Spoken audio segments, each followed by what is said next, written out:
Hey, señoras y señores, seguimos en Prime Time y entramos en esta sección estelar nuestra, la más importante. Y esperada. Se trata de salud. Sí, señor. Y el anfitrión de hoy, Ignacio Bengoa. Bienvenido, doctor. Hola Lete, hola Marino, hola a todos los telespectadores. Como siempre, gente sana para educar, gente sana para la prevención, gente sana para hablar de medicina. Y bueno, en Prime Time. En prime time. Miren, el tema de hoy, de esta semana, vamos a hablar una enfermedad que es de las primeras causas de muerte en el mundo. Según la Organización Mundial de la Salud, en el 2020 hubieron 10 millones de muertes por esta causa. Y lo vamos a hacer un enfoque más interesante porque tenemos un gran profesional, cirujano, oncólogo. Vamos a hablar de cáncer y generalidades y vamos a dar un enfoque de cuándo se debe de operar. Vamos a tratar de hablar de esas generalidades y para eso tenemos a un doctor que yo creo que ya es de la familia, casa, claro, de la casa. ¿no? De gente sana, de Prime Time. Ya lo hemos invitado varias veces, el doctor Rally Pichardo. Mucho gusto, gracias por la invitación. Bienvenido, doctor. Bienvenido, doctor. Y más ahora que estamos en el mes de octubre, que es el mes que dedicamos cada año para aumentar lo que es el conocimiento, la prevención de todos los cánceres, en especial el cáncer de mama, que es el número uno, el cáncer en la mujer. Excelente, Rally. Entonces vamos a empezar rápidamente. La primera pregunta, ¿qué es el cáncer? El cáncer es el crecimiento anormal de la célula, un crecimiento rápido, un crecimiento que no tiene detenimiento, y ese crecimiento anormal en la célula hace que esa célula comience entonces a necesitar más sustancia en el organismo, hace que esa célula comience a hacer daño a sí misma, como la necrosis, hace que esa célula comience a dañar órganos cercanos, y por eso el cáncer es una enfermedad tan temida por la población, porque es un crecimiento que no cede, no para con nada, hasta que prácticamente detiene la vida de cualquier ser vivo. Wow. Rally, ¿y a qué edad, doctor Pichardo, a qué edad es más frecuente que le salga un cáncer a una persona? El cáncer no tiene límite de edades. Sí hay mayor prevalencia entre uno y otro, dependiendo de la localización del cuerpo, dependiendo el origen del cáncer.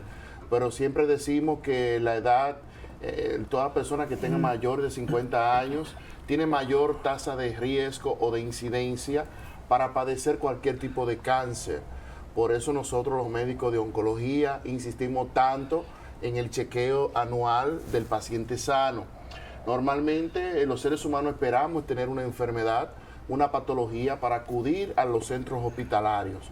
Sin embargo, como nosotros llevamos nuestros niños al pediatra, como nosotros llevamos a nuestros adolescentes a los médicos, así mismo debemos de nosotros ir de manera voluntaria, año tras año, y más si sobrepasamos los 50 años de edad, que es donde nuestras células tienden a envejecer esas mutaciones genéticas ocurren con mayor facilidad, que son las que producen los cambios que llevan al cáncer. Rally, ¿y el cáncer puede aparecer en cualquier lugar? En la lengua, en la oreja, en un dedo, sí, en el pene, en la vulva. ¿Y cuál es, y fuera de esa pregunta, cuál es el más mortal de todos? Sí. El cáncer puede aparecer en cualquier parte del organismo. Puede aparecer donde quiera que haya células. Incluso la gente desconoce que la piel es nuestro órgano más grande, que tenemos aproximadamente 2 metros cuadrados de este solo órgano. Entonces el cáncer puede afectar cualquier órgano macizo, como son los órganos que son duros, líquidos, como son los órganos como la sangre, los linfáticos. Es decir, el cáncer puede atacar cualquier parte. Y según como tú bien dices, cuál es el más agresivo, eso va a depender mucho de los estados de cómo se encuentra el paciente. Nosotros en oncología siempre le tenemos mucho miedo a los cánceres de la médula ósea, porque son cánceres que muchas veces es un crecimiento tan acelerado que un paciente puede deteriorarse en pocas semanas y fallecer, incluso a veces sin el diagnóstico. A veces no nos da tiempo a hacer biopsia a esos pacientes medulares y tener resultados con la inmunistoquímica para poder llevar a ese paciente a un tratamiento y a una sanación. Hay otros cánceres muy temidos, como los cánceres gastrointestinales, entre ellos está el cáncer de páncreas, cáncer de esófago, que para nosotros es uno de los más difíciles para nosotros diagnosticar y tratar. Es decir, todo va a depender. El melanoma, el cáncer de piel, que es un cáncer que no da ningún síntoma hasta que el paciente posiblemente tenga una metástasis. Entonces son de los cánceres que uno dice, ojalá no me dé a mí ni le dé a ningún enemigo mío, porque son tan temidos, a veces son tan difíciles de manejar, que el pronóstico es tan malo que nosotros no queremos ni que a un enemigo de nosotros sea afectado por esta enfermedad.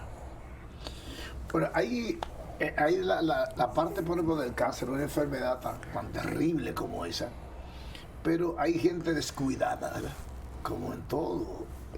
Y le trae una llaga, una cosa, y él se descuida. ¿Puede ser que eso desaparezca o es irreversible cuando llega? Las lesiones premalignas, que me imagino a eso que usted refiere, Marino, a una llaga que no cicatriza, a una bolita que siempre va creciendo y que tú no ves que se reduce. Eso es lo que consideramos lesiones premalignas en el cáncer, es decir, no han llegado a ser un cáncer. El deber de todos nosotros es darnos cuenta de esas lesiones, ustedes como pacientes, nosotros como médicos, y poder buscar la causa de qué está provocando esa lesión, porque muchas veces esas lesiones de muchos años tienden a hacer cambios a nivel de sus genes, y eso puede conllevar a que esa úlcera en la piel se convierta en un futuro, vamos a suponer, en un cáncer de la piel, como un cáncer epidermoide. Vamos a ver una lesión blanda en la parte de la espalda, pueda convertirse en un sarcoma de partes blandas, que en el momento donde el paciente se la diagnostica, él mismo se da cuenta, 10 o 20 años atrás era un simple lipoma, pero por el descuido de no acudir a un médico calificado, de no darle la importancia a esa pequeña lesión premaligna, que no es un cáncer, pero que puede llegar a serlo en un futuro, esa lesión puede ir progresando, haciendo cambios de una manera muy lenta, y ya cuando acuden a nosotros, porque la lesión se creció 5 veces su tamaño en una semana, que la lesión rompió la piel y comenzó a sangrar, que la lesión ve que está delgadito y que la bolita más grande. Entonces, ese no es el momento correcto para acudir a nosotros. Es cuando usted tiene esa pequeña bolita, esa pequeña úlcera, ese pequeño problema digestivo, que usted siente que la comida no le cae mal, que usted siente que no puede tener una satisfacción, que usted no le da hambre, porque todos los extremos de cómo nos sentimos son malos. Doctor, usted mencionaba una palabra que siempre está relacionada con el cáncer, y vamos a tratar para que la población le entienda: metástasis. ¿Qué es eso? La metástasis ya es cuando el cáncer ha dado, como decimos en el término llano, hijos, frutos. Es cuando sale de su lugar donde nació. Pero son hijos malos, no son cuervos. Un hijo malo, como decimos en la calle, ¿verdad? Es un huevo que nace fuera de la gallina, para que tengan la idea. Entonces, esa metástasis muchas veces es tan agresiva como el propio origen o su propio cáncer originario. Muchas veces le damos el tratamiento al cáncer originario y la metástasis se queda idéntica, igualita, porque los genes se han hecho más fortalecidos ante cualquier tratamiento. Por eso que nosotros, en el ámbito de oncología, tenemos tanto respeto a las metástasis, y nos gusta que el paciente llegue muchísimo antes de que le ocurra estas lesiones, porque a veces no es el cáncer que lo mata, sino son las consecuencias de las metástasis. Wow. Doctor, usted sabe que usted acaba de mencionar del cáncer del sistema digestivo y del páncreas. Y por qué casualidad que hay tantos políticos que son del medio que han muerto así de cáncer del páncreas? ¿Por qué? ¿Qué pasa con el páncreas? Y vamos a decir el estrés, la tensión, porque un político tiene que vivir una vida muy estresada. El páncreas tiene varios factores. Uno, que es un órgano oculto, un órgano que no se palpa, no se ve, está detrás del estómago, a nivel recto peritoneal. Entonces, está tan oculto, es muy difícil hacer el diagnóstico temprano. Y por eso, lamentablemente, la mayoría de personalidades que han sido famosas, como Freddy Verasgoico, el creador de la Apple, Francisco Peña Gómez. Aunque Peña Gómez tenía algo para decirle que fue algo parecido, pero no fue un cáncer per se. En el tiempo de Peña Gómez se pensaba que era un cáncer del área de estómago y páncreas, pero después se estudió y era un tumor GIS, que es un tumor diferente, se llama tumor de células estromales, tumor de los nervios del estómago, no de la cápsula que envuelve el estómago. Eso es un tema muy bonito que lo podemos discutir en cualquier momento. Pero otras personas como Steve Jobs, el dueño de la Apple, pues esas personas fallecieron de cáncer de páncreas por esas de las primeras razones. Uno es un órgano oculto, cuando crece el tumor ahí no sabemos hasta que hace un daño. Segundo, hacer un órgano también que está muy cerca del corazón, muy cerca del estómago, se puede confundir mucho los síntomas. Entonces estos pacientes muchas veces no tienen una sintomatología tan florida para que el médico se dé cuenta a tiempo de que tiene esta enfermedad. También, como usted dijo, el factor del estrés. El estrés se puede acumular en cualquier órgano y como es un órgano que está céntrico en nuestro abdomen, muchas veces el político pasa o ingiere mucha grasa porque hace muchas convenciones o dura muchas horas de ayuno porque está en muchos trabajos. Entonces, todos esos factores de riesgo que pueden conllevar a un cáncer de páncreas se deben mayormente a ese tipo de problemas, de que se diagnostica tarde y también de los factores de riesgo como la obesidad, porque muchos de los políticos cuando van pasando los años ustedes ven que tienen regularmente sobrepeso. Y el cáncer de páncreas, como un órgano grasoso también, tiende a tener mayor afección en los pacientes que están en sobrepeso y diabéticos. Doctor Pichardo, estamos hablando de generalidades del cáncer. Dígame usted, 3 cánceres más frecuentes en la mujer, los 3 cánceres más frecuentes en el hombre y los 3 cánceres más frecuentes en los niños. Sí. En la mujer sabemos que el cáncer más frecuente sigue siendo la mama. Wow. Incluso ya no como antes, que solamente se pensaba que eran las ancianitas, ya ha bajado gradualmente la incidencia de cáncer de mama. Por eso hacemos tanto énfasis de que la mujer, desde que tiene su primera regla, debe hacerse sus chequeos previos. Porque en cualquier momento, en esa etapa, en ese trayecto de edad reproductiva, le puede pasar. El segundo sigue siendo el cervicuterino, que es el cáncer de la matriz, el cáncer del útero, el cáncer del cuello uterino, que ese mayormente viene producido por las transmisiones, la enfermedad de transmisiones sexuales, papiloma humano, etcétera. Y el tercero, sabemos que es el cáncer de pulmón y cáncer de piel también. Wow. En el hombre, sigue batallando allá arriba como número 1 el cáncer prostático. Ay, Marino. Como sabemos, el cáncer prostático es un cáncer que depende mucho de la edad del hombre.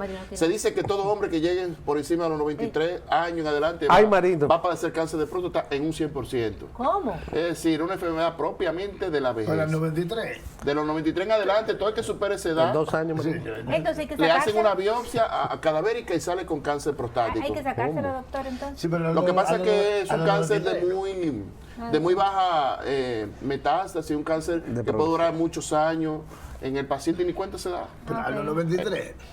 Pero usted recomienda una Espérate, y los niños. Espérate, estamos con Sí, próstata. después sigue. viene de próstata viene el cáncer colorectal en el hombre y el cáncer, el del del pulmón colon. y cáncer de pulmón. Esos son los tres primeros. En los niños lo más frecuente son los cánceres genéticos que nacen ya con trastornos genéticos, como el cáncer que viene a nivel de las células renales, el cáncer que viene a nivel de los huesos y el cáncer también medular. Esos son los 3 cánceres principales en los niños. Como el sarcoma de Ewing y eso. Doctor, yo he oído por ahí de manera común. Sí. Pues yo soy aquí el representante del pueblo.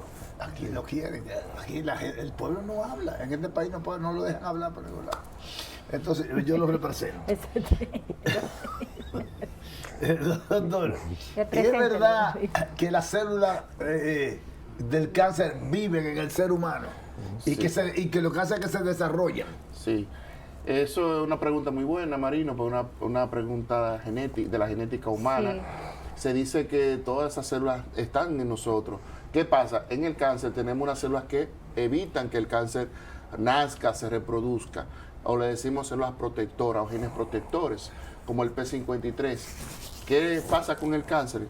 Que esos genes se van debilitando a mayor edad del paciente, se van debilitando, y cuando esas células de una fase 0, una fase que están apagadas, empiezan a tener actividad, como ese gen ya está fallando por la edad del paciente y por los cambios genéticos que puede tener el paciente, entonces las células crecen de una manera indiscriminada, de una manera no controlada y se produce el cáncer.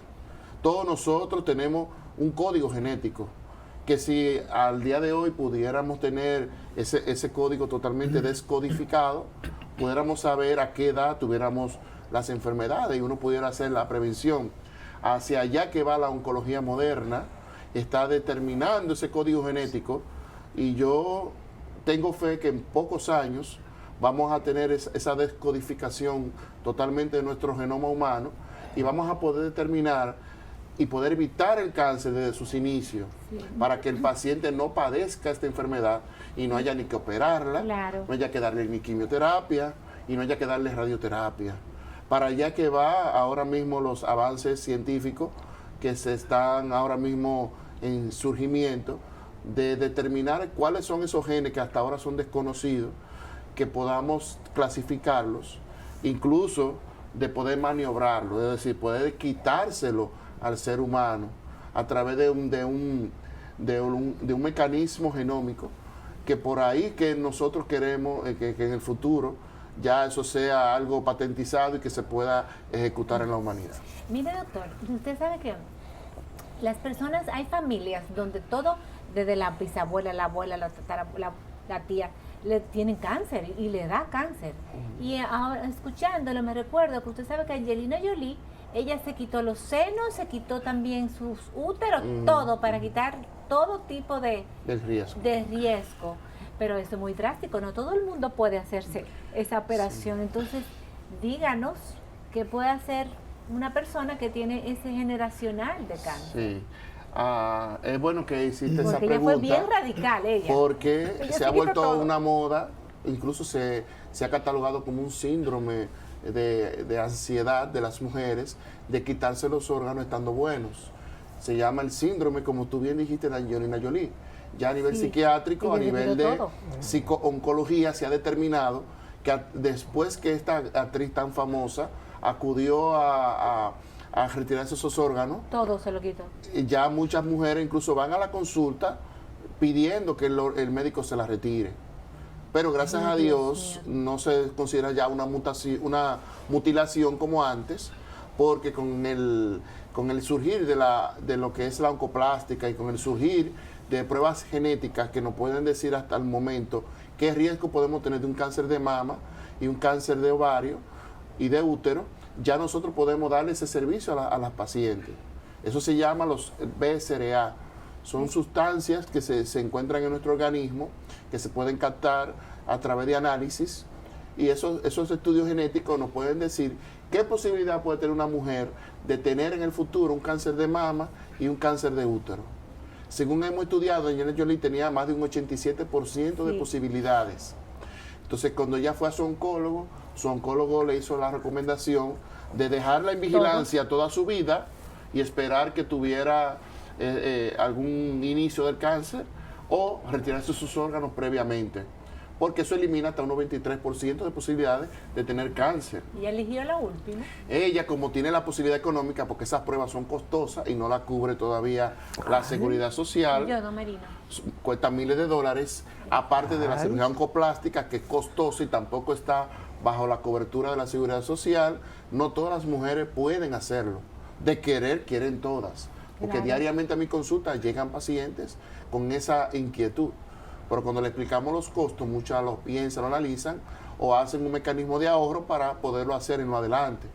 Entonces, eso ha detonado, no solamente aquí en Dominicana, en el mundo entero, un boom de poder el paciente determinar, o el médico, retirar el órgano antes del cáncer.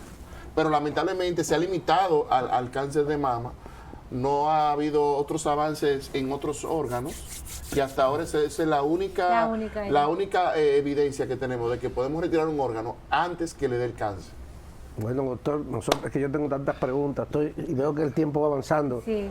Doctor, ¿qué es un incidentaloma? Y también, segunda pregunta ahí mismo, esto de esta nueva prueba, que digo no es nueva, ha llegado al país hace tiempo. ¿Qué es esto de un PET scan? Si nos puede contestar eso. El incidentaloma es algo que nos ocurre a todos los médicos cirujanos en ejercicio y a los médicos clínicos que también andan investigando otras enfermedades. Incidentaloma. Es cuando un médico está en el proceso del diagnóstico de la enfermedad, encuentra un problema, encuentra un tumor en otro órgano que incluso ni sospechaba que existía. Por ejemplo, un cardiólogo que anda evaluando un paciente y encuentra un tumor en el hígado. Y ese médico no tenía ni idea de que el paciente podía tener un tumor en el hígado. O en el riñón. O en el riñón.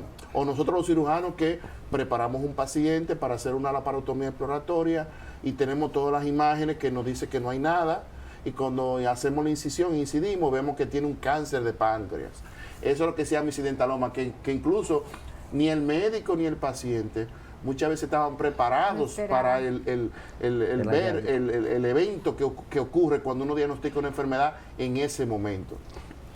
Y en cuanto al PET scan, el PET-CT es una tecnología moderna que gracias a Dios tenemos ya en nuestro país, que hace una combinación entre dos cosas, entre una tomografía o una resonancia y pruebas moleculares.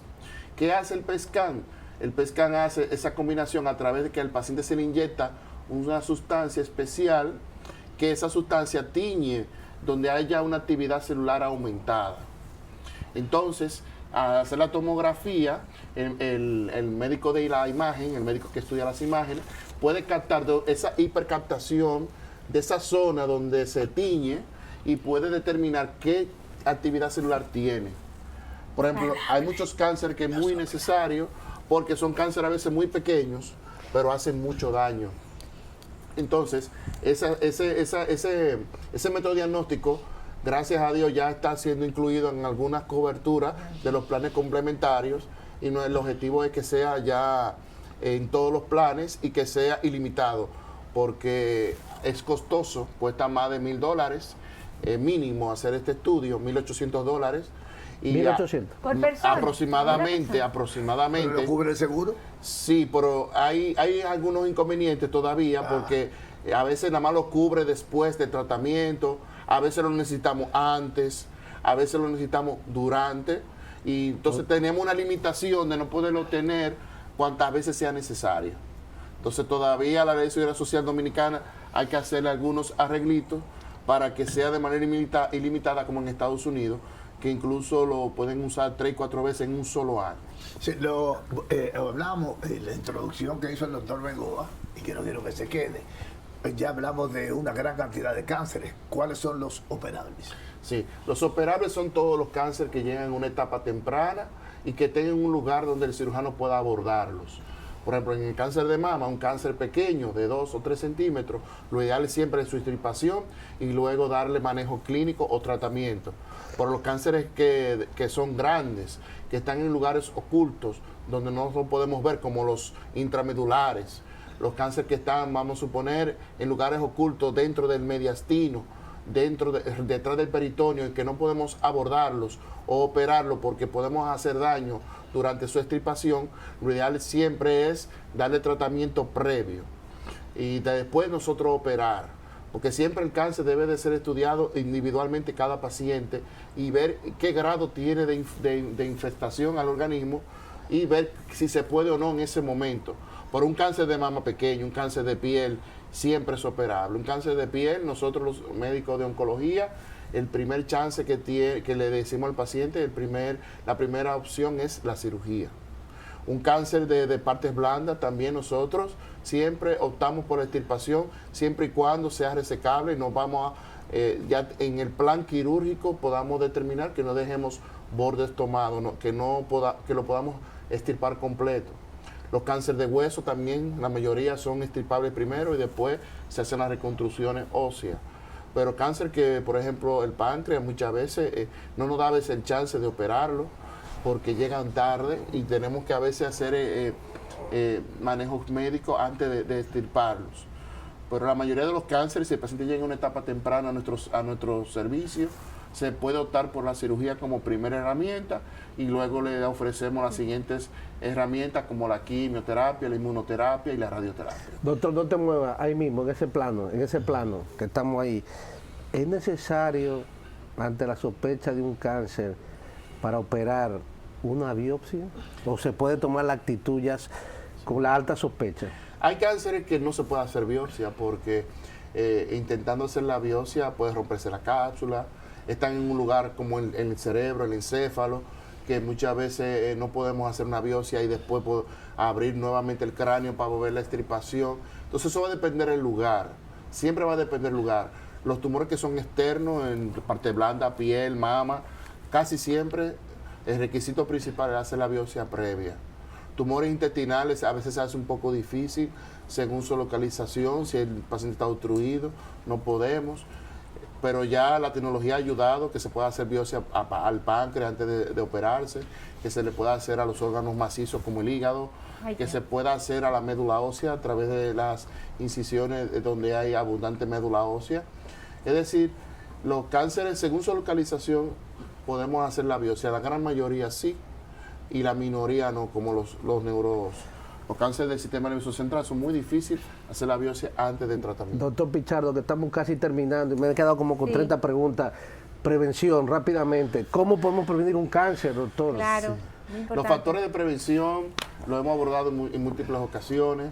Siempre es mantener al paciente su peso, que mantenga el peso dentro de los parámetros más cercanos a lo real, que el paciente tenga una actividad física constante, que no se vuelva una persona solamente sedentario, que el paciente pueda tener una buena alimentación correcta, con un buen equilibrio, 30% grasa, 30% lípido, 30% carbohidratos, que haya una buena, que no haga como hacemos los dominicanos, que nos gustan mucho las cosas grasosas, y entonces, entonces hacemos un desbalance en lo que es la alimentación. ¿Tabaco y ron de marido? También, como bien mencionó, los hábitos tóxicos como el alcohol y el tabaco. Se dice que solamente el tabaco aumenta un 30% de la posibilidad del paciente tener cáncer en cualquier etapa de su vida. Solamente fumar aumenta un 30%. Wow. Si lo unimos al alcohol, entonces duplicamos eso y aumentamos más del 50% de riesgo de padecer un cáncer. Y muchas veces esas son las dos combinaciones preferidas por la población. También, si vivimos en lugares donde hay mucha contaminación, debemos de tratar de alejarnos de ahí, de trabajar en minas, de trabajar en lugares donde hay petróleo. Hablan de la gasolina, los bomberos, que no usan mascarilla. Sí, el plomo. Los pintores que no usan su protección.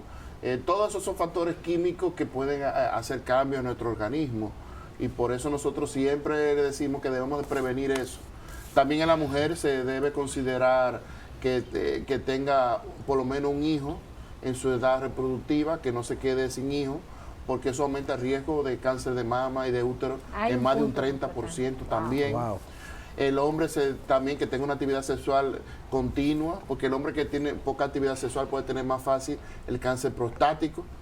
Son de las cosas que uno siempre le dice a la población, de que debe de hacer este tipo de cosas para evitar, sin exceso, claro, para evitar lo que es los factores de riesgo de cualquier tipo de cáncer. Y el cáncer de piel, que está de moda, está en boga, la protección solar. Siempre debemos tener protección solar. O sea que para no tener cáncer prostático hay que tener una buena actividad sexual. Sin exceso. Doctor Rally, muchas gracias. Vista del Jardín. Rally Villalba.